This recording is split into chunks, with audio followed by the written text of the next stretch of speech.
6.25 전쟁, 커피, 거리 9,000km. 이 단어를 조합해보면 떠오르는 나라는 어디일까요?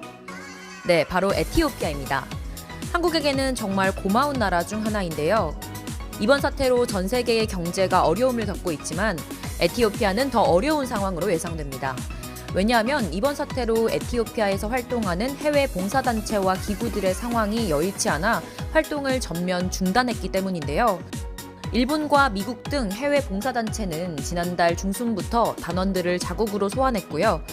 한국의 해외 봉사단체인 코이카도 필수 인력을 제외하고 봉사단 단원과 동반 가족을 전원 귀국시켰습니다.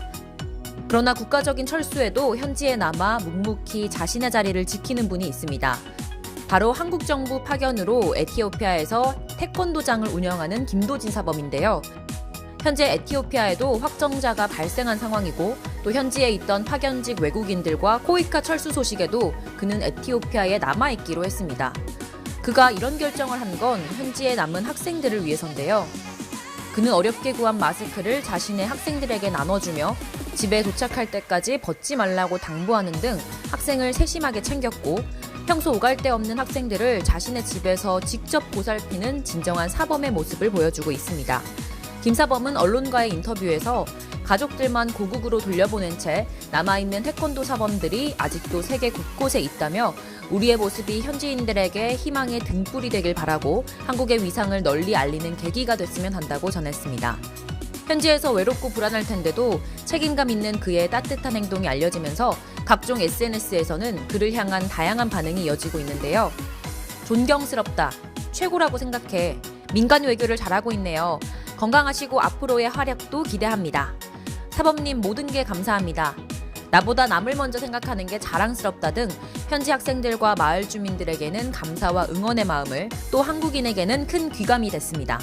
그리고 오노균 국기 태권도 포럼 총재도 자신의 책 판매 수익 전액을 에티오피아 성금으로 기부하겠다는 뜻을 밝히며 국내에서도 뜻을 함께하는 움직임이 보였습니다. 우리나라와 에티오피아는 이번에도 위기의 상황에서 서로 더욱 굳건한 신뢰를 보였는데요. 귀국하는 한국인들에게 보여준 에티오피아 정부의 대처가 그 예입니다. 현재 사태로 아프리카 각지에서 국가 비상사태를 선포했는데요. 특히 마다가스카르 공항은 폐쇄돼 민간기는커녕 전세기도 띄울 수 없는 상황이라 우리 교민들의 발이 묶였습니다.